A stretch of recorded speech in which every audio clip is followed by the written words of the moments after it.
بسم اللہ الرحمن الرحیم۔ میرا نام محمد واجد ہے اور اللہ کی توفیق سے ہم قرآن کی تفسیر کا آغاز کر رہے ہیں۔ اور قرآن کی تفسیر سے پہلے، لیکچر سے پہلے، میں یہ انٹروڈکشن سیشن بنا رہا ہوں آپ لوگوں کی خدمت میں کہ سب سے پہلے ہم سیکھیں کہ قرآن کو سیکھنا کیوں ضروری ہے ہمارے لیے۔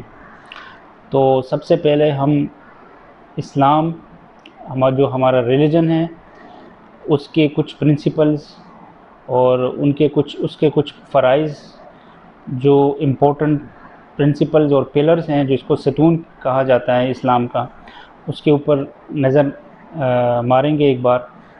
جو کہ سب سے پہلے شہادہ ہے کہ اللہ تعالیٰ کو ماننا، اس کے بعد نماز کی ادائیگی ہیں جو کہ فرائض میں سے ہیں، اس کے بعد زکوٰۃ ہے، حج ہے اور روزہ ہے۔ اسی طرح ایمان کو اگر ہم دیکھیں، ایمان کے پلر ستون کو، تو سب سے پہلے اللہ کے اوپر یقین اور بلیو ہے، اور اللہ کے بلیو اور یقین کے بعد فرشتوں کے اوپر یقین اور ایمان ہے، اور فرشتوں کے ایمان کے بعد اللہ کی کتابوں کے اوپر ایمان لانا ہے، اور اسی طرح رسولوں پر اور آخرت پر، اور چھٹا جو فرائض میں سے آتا ہے ایمان کا، وہ ہے ڈیوائن ڈیسٹینی، جس کو قدر کو نام دیتے ہیں عربی میں، جس کا مطلب ہے کہ جو بھی کچھ ہوتا ہے اللہ کے تقدیر کے مطابق ہوتا ہے زندگی میں انسانوں کے۔ تو آج ہم ایمان کے فرائض میں سے جو تیسرا فرض ہیں یا پلر ہے، وہ ہے کتابوں پر ایمان۔ تو قرآن کی تفسیر بیسیکلی قرآن کے اوپر ایمان سب سے پہلے ہمیں لانا چاہیے، جو قرآن کا حق ہے، اور قرآن کے ہر لفظ کے اوپر ایمان لانا چاہیے اور اس کو حق سچ ماننا چاہیے، اور یہ نیت کرنی چاہیے، کیونکہ نیت کا درست کرنا بہت ضروری ہے انسان کے لیے۔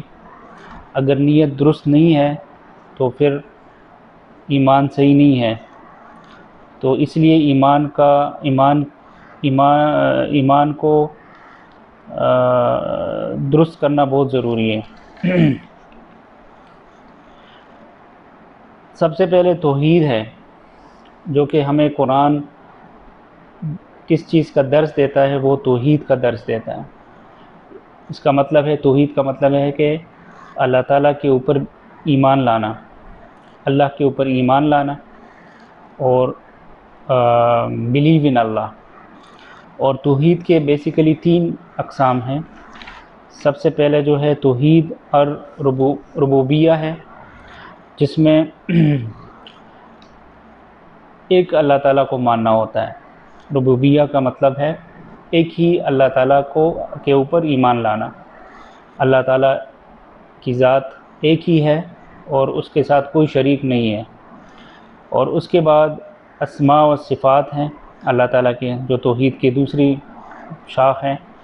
اس میں ہم اللہ کے جو خوبصورت نام ہیں اور ناموں کے ساتھ ساتھ جو صفات ہیں ناموں کے اندر، اس پر ایمان لائیں۔ اور تیسری چیز ہے توحید العبادہ، کہ عبادت کیا جائے تو اللہ تعالیٰ جل شانہ کی عبادت کی جائے، صرف کسی اور چیز کی عبادت نہ کی جائے۔ تو توحید کو انڈرسٹینڈ کرنا بہت ضروری ہے، کیونکہ قرآن جو ہمیں درس دیتا ہے ہر جگہ، ہر صورت میں آلموسٹ، وہ ہے توحید کے اوپر۔ تو توحید کو انڈرسٹینڈ کرنا یہ بہت ضروری ہے۔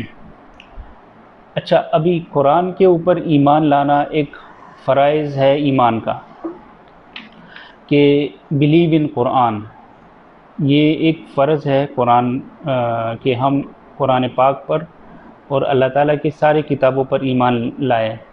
تو قرآن پاک کے اوپر ایمان لانا بہت ضروری ہے، اس کے ہر لفظ کے اوپر اس کو سچ حق ماننا بہت ضروری ہے۔ قرآن پاک کیا ہے؟ قرآن پاک بیسیکلی اللہ تعالیٰ کا کلام ہے، اللہ تعالیٰ کی طرف سے آیا ہے اس دنیا میں۔ اور اللہ تعالیٰ فرماتا ہے اللہ یعلم ومن خلق کہ جس کا مطلب ہے کہ اللہ تعالیٰ جانتا ہے جو اس نے بنایا ہے۔ اللہ تعالیٰ نے انسان کو بنایا ہے اور اللہ تعالیٰ کو علم ہے کہ انسان اپنی زندگی کو کیسے گزارے گا۔ قرآن پاک دو طریقوں سے نازل ہوا ہے، ایک لوح محفوظ سے نیچے والے آسمان تک کمپلیٹلی پورا کا پورا قرآن نازل ہوا ہے اللہ کی طرف سے، اور پھر اللہ تعالیٰ نے اپنے فرشتے جبریل علیہ السلام کے ذریعے نبی کریم صلی اللہ علیہ وآلہ وسلم پر اتارا ہے قرآن پاک کو 23 سالوں میں۔ اور یہ جو ریویلیشن، جو نزول ہوا قرآن پاک کا، یہ رمضان کریم مہینے میں، جو کہ بابرکت والا مہینہ ہے، اس میں ہوا۔ جیسے قرآن پاک میں سورۃ قدر میں یہ مینشن ہے اور بتایا ہے اللہ تعالیٰ نے کہ ہم نے اس قرآن پاک کو بابرکت والی رات میں اتارا ہے، لیلۃ القدر میں۔ اور سب سے پہلے وہی جو نبی کریم صلی اللہ علیہ وآلہ وسلم پر آتی ہے اور جو جبریل علیہ السلام لاتا ہے اللہ کی طرف سے، وہ ہے پہلے 5 آیتیں سورۃ علق کی، وہ ہے اقرأ بسم ربک الذی خلق، کہ پڑھو۔ تو جس کا مطلب ہے کہ اللہ تعالیٰ، اسلام اللہ تعالیٰ کا جو ریلیجن ہے، اس مذہب جو ہمارا ہے، وہ پڑھنے سے آیا ہے، تو ہمیں پڑھنے پر زیادہ غور دینا چاہیے اور ہمیں دین سیکھنے اور علم حاصل کرنے کی ضرورت ہے۔ قرآن پاک کی جو لینگویج ہے وہ ہے عربک لینگویج، اور جب یہ قرآن پاک نازل ہوا اس ٹائم عربوں میں جو سب سے اچھی چیز، جو قیمتی چیز تھی، وہ ہے عرب لینگویج تھی، اور لوگ بڑے ماہر فنکار تھے اس میں، لینگویج میں، عربی زبان میں، اور لوگ بہت تیز تھے اس میں، مختلف بڑے بڑے شاعر ہوتے تھے، شاعری کرتے تھے، اور بڑے زبردست قسم کے لوگ ہوتے تھے۔ تو قرآن پاک اللہ تعالیٰ نے عربی زبان میں نازل کیا ہے، عرب لوگوں کے لیے اور پورے دنیا کے لیے۔ اور قرآن پاک کی جو تفسیر ہے وہ باقی لینگویجز زبانوں میں ممکن نہیں ہے، حتیٰ یہاں تک کہ اگر بندہ اس کی پراپر کمنٹری سیکھے، تفسیر سیکھے اور ترجمہ سیکھے، پھر ہم کچھ حد تک اس کی انٹرپریٹیشن کر سکتے ہیں باقی لینگویجز میں۔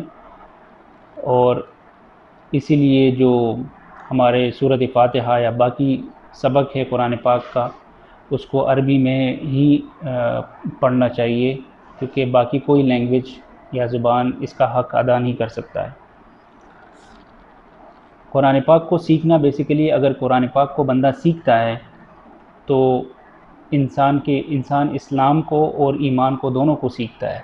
جس طرح ہم نے کہا کہ ایمان کے کچھ فرائض ہے اور اسلام کے کچھ فرائض ہے۔ اگر انسان قرآن کو سیکھے اور سمجھے، اس پر تدبر کرے، تو اللہ تعالیٰ ہدایت کے دروازے کھولتا ہے پھر، اور اسلام اور ایمان بھی انسان سیکھتا ہے۔ قرآن بیسیکلی ایک معجزہ ہے۔ اگر قرآن کو دیکھا جائے، اس کے الفاظ میں بذات خود ان کے الفاظ معجزے سے بھرے ہوئے ہیں، فصاحت، بلاغت ہے اس میں، اس طرح کی چیزیں بیان کرتا ہے جو انسان کے جو زندگی ہے، اگر اس کے اوپر وہ گزارے پراپرلی تو انسان کامیاب ہو جاتا ہے۔ تو اس کے علاوہ فزیکلی اور مینٹلی، جسمانی بیماریوں کا علاج بھی ہے قرآن میں، اور اسی طرح روحانی زندگی کی علاج بھی ہے اس میں قرآن پاک میں۔ جسمانی میں ایک حدیث یہاں پہ بتاؤں گا، جسمانی کس طرح علاج ہے قرآن پاک میں۔ ایک حدیث ہے صحیح بخاری سے، ابو سعید الخدری رضی اللہ تعالیٰ عنہ، وہ ایک بار گزر ان کا ہوتا ہے باقی صحابہ کے ساتھ ایک عرب کے شہر میں، اور وہاں پہ وہاں کے لوگ جو تھے وہ نان مسلم تھے، غیر مسلم تھے. تو یہ لوگ وہاں پہ آرام کرنے کے لیے تھوڑا ان سے پوچھتے ہیں، کہتے ہیں کہ ہمیں اگر جگہ مل جائے، تو وہ لوگ انکار کر دیتے ہیں ان کو. تو یہ پھر چلے جاتے ہیں وہاں سے. تو وہاں کا جو سردار ہوتا ہے اس کو سنیک یا زہریلی چیز کوئی ڈس لیتی ہے یہ نان مسلمس کے. تو یہ ان کے لوگ پھر آتے ہیں ابو سعید الخدری رضی اللہ تعالیٰ عنہ کے پاس، اور ان سے پتہ دریافت کرتے ہیں کہ اگر آپ میں سے کوئی اس طرح کا بندہ ہے کہ جو رقیہ کرے، دم کرے، کیونکہ ہمارے سردار کو کسی زہریلی چیز نے کاٹا ہے، سانپ تھا یا اسکورپین. تو وہ کہتے ہیں ہم بالکل دم کر سکتے ہیں، رقیہ کر سکتے ہیں، لیکن ہمیں بدلے میں کچھ چاہیے ہوگا، کیونکہ آپ لوگوں نے شروع میں ہم سے ہماری مدد کرنے سے انکار کیا تھا. تو وہ مان لیتے ہیں. خیر، تو یہ چلے جاتے ہیں ابو سعید الخدری رضی اللہ تعالیٰ عنہ، اور یہ سورۃ فاتحہ اس کے سردار پر پڑھتے ہیں، اور وہ اللہ کے فضل سے وہ ٹھیک ہو جاتا ہے. تو اس پر وہ ان کو 30 شیپس دیتے ہیں، بکرے دیتے ہیں، مینڈے، اور یہ انکار کرتے ہیں لینے کے. اور یہ جب مدینہ منورہ جاتے ہیں رسول پاک صلی اللہ علیہ وسلم سے دریافت کرتے ہیں کہ اس طرح ہمارے ساتھ واقعہ ہوا، تو کیا ہم یہ بکرے مینڈے لے لیں ان سے؟ تو نبی کریم صلی اللہ علیہ وسلم فرماتے ہیں کہ آپ کو کیسے پتہ کہ سورۃ فاتحہ میں شفا تھی تو آپ نے ان پہ دم کر دیا؟